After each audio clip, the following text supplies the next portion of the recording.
Oh, I'm here with Tom Payne at HorrorHound 2017 in Cincinnati, and you've been busy all weekend.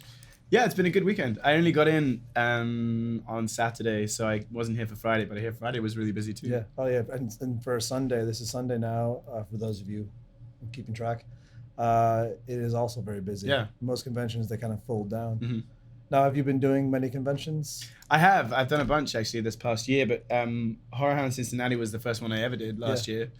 And I had such a great time that I really wanted to come back. I love the vendors that are here and the selection of people that come to do the signings and stuff is really always really cool and interesting and fun.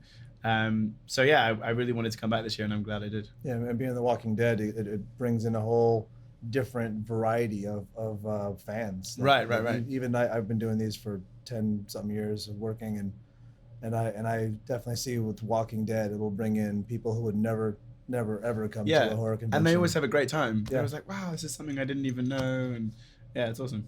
Have you ever had any unusual or touching experiences with a fan that was unexpected? Yeah, I mean, touching experiences that, I mean, you get people coming up with something that they're having signed for someone who's passed away, and it really means something. And I've had that a few times, and it's tough because you're really engaged with that person, and I'm quite an empathetic person, and I end up like almost crying, and like, okay. And then the next person comes along who's super excited to meet you, and you have to like take a very quick moment and just be like, okay, back into it. And because you know, a lot of these people you're in their lives all the time, and they really associate you with these real deep feelings and emotions sometimes. And then on the other side of that, like the first time I ever met someone, it was here, the first time I ever met someone who was like shaking and crying when she met me and stuff. And she's actually here again this year. It's just a really sweet girl called Cassidy. And it was so lovely to see her again. Yeah. But it's such an odd experience when it first happens to you, and like, wow, this person is like so excited and overjoyed to meet you. And was that when you kind of realized that you've gone from, because most people like we just do, you trade, and then one day you get this thing that brings you to the next like iconic level.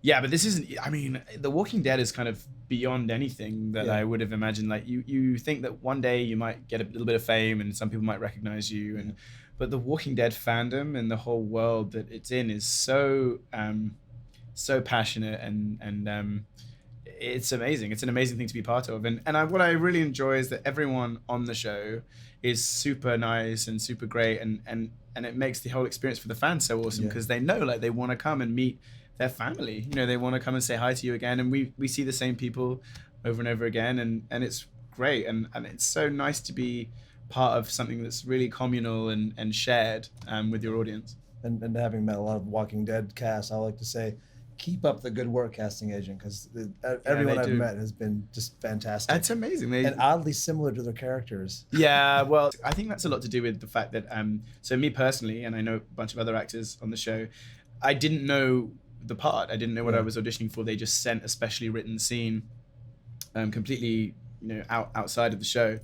And so you can't help but put a lot of yourself into that scene, because we really don't have much to go on. So you just go with how you would be in the scene, pretty much. They give you a couple of notes on the character, but then you just like pull bits of yourself out to emphasize those for that character. So they really get a sense of you.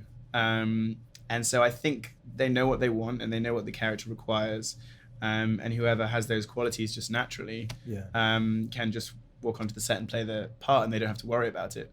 And they do that incredibly well, actually.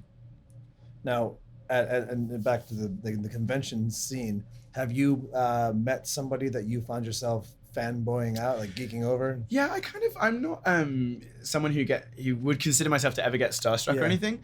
The thing that, like, so I've met and been at parties with Oscar winners and all this kind of stuff.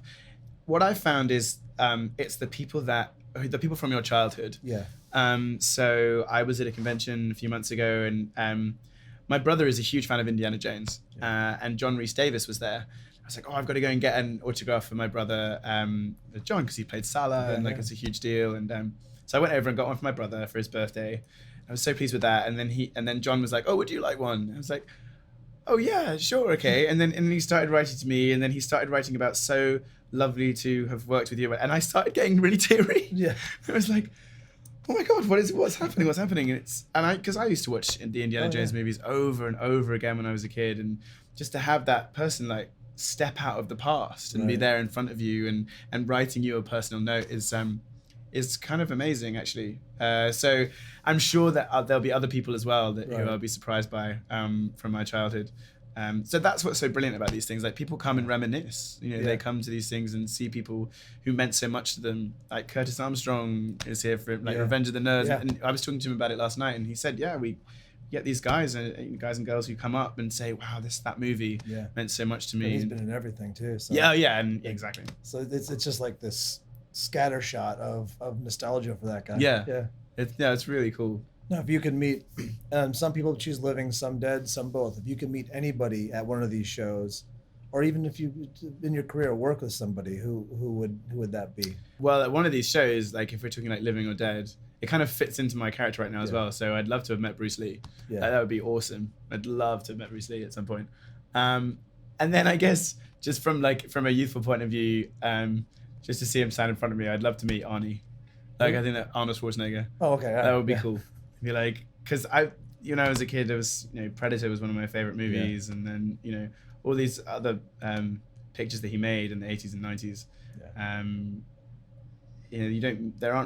That archetype doesn't really exist in Hollywood right now. So and he seems like he'd be a lot of fun too. Yeah, I think so too. Yeah. I finally watched the what was that, the weightlifting movie, Pumping Iron. Oh yeah, me too. Yeah, I had never watched that until like a couple months ago, and I'm like, they look like they're fun. Yeah, no, absolutely. Well, I've met Lou a few times now. Lou's a sweetheart. He does a lot of these things. Yeah. He is really nice.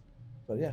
Oh, well, I think that'd be good for now, and I'll let you get back to your booth because I know you got people waiting. Yeah, I think I'll finish up for the day. I hate to make more people cry. All right, thank you very much, Tom. Thanks, man. Thank you.